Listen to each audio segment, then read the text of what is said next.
Hi guys, today what I'm going to show you is how I scaled a brand from 0.77x ROAS last month to 2.48x ROAS this month. My name is Anja and I am a Facebook media buyer for different brands in the US, Australia, and also here in the Philippines. I also own a private Facebook group where I teach Facebook advertising to 59,000 people. All right, so we're here inside the ad account that I scaled from 0.77 to 2.48x ROAS in a span of 1 month. Actually, you can see here that they spent 1,427.54 last month on April 2024. And this month, we actually like four times the spend at 4,215.25, but at the same time it also got a higher return on ad spend at 2.48. So what did I do in this account that made it work? As you can see here, last month I filter it just the ones that had delivery. You can see here it's at 0.77. I tried different approaches on this account. I was doing audience testing, as you can see here, and I tested like several audiences in here, and it's not really picking up aside from this one, and it has a low spend, so it's not really like conclusive if it's performing well or not. And I also tried Advantage Plus shopping, and I just decided to turn it off. The cost per link click is also high. And with the creative testing, I've launched like different tests of creatives in here. Didn't work. And then I also tried dynamic scaling. This is actually a strategy used by uh, one of the most famous Facebook advertisers in YouTube, which I tried to copy and see if I can replicate it. But it didn't really work. It has like the main ad set, and it has like different creative tests going in inside as well. So I shifted my strategy because it seems like nothing is working, and I really had to make this account work. So you can see here that this month of May, I changed a lot of my strategies. I actually turned off the dynamic type of campaign, and that's both. This one is running Australia, this is running in the US, so I turned off both dynamic scaling. And you can also see that I stopped running the Advantage Plus shopping campaign. I think it's just not working for this account. I'm not saying that Advantage Plus is not working and dynamic type of campaign is not working. It's just that on this particular jewelry account, it wasn't working. So I shifted my strategy. I focused a lot on creative testing. As you can see here, just this month, we spent 2,842.05 in creative testing.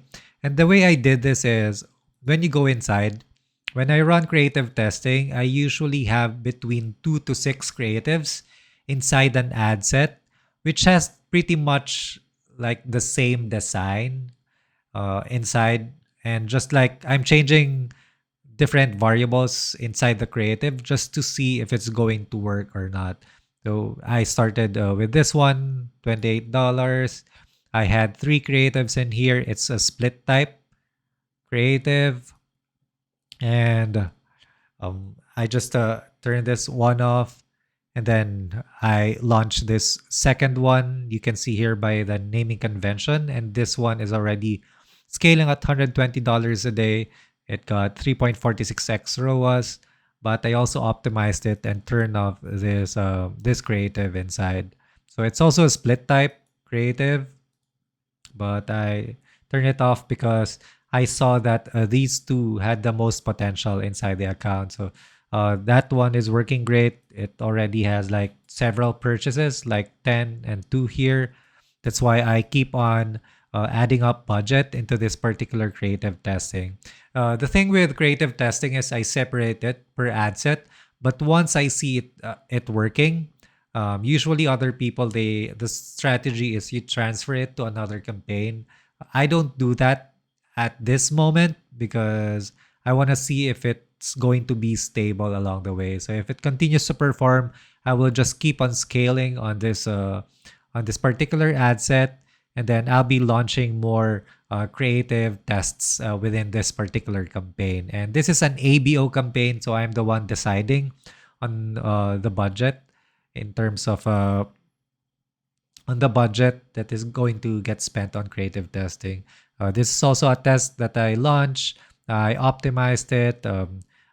This one spent $345. Actually, it was performing well in the beginning, but it dropped off. But the good thing is this particular creative here, one of the variations of this particular set is working great at 4.24x ROAS. So I'm letting that one continue. I will probably add more budget into this, scale it to like 40 and then 60, 80 up to 100, and just see if it's going to stabilize. But as of now, my main focus is on this one because we've spent so much on this and it continues to perform really well.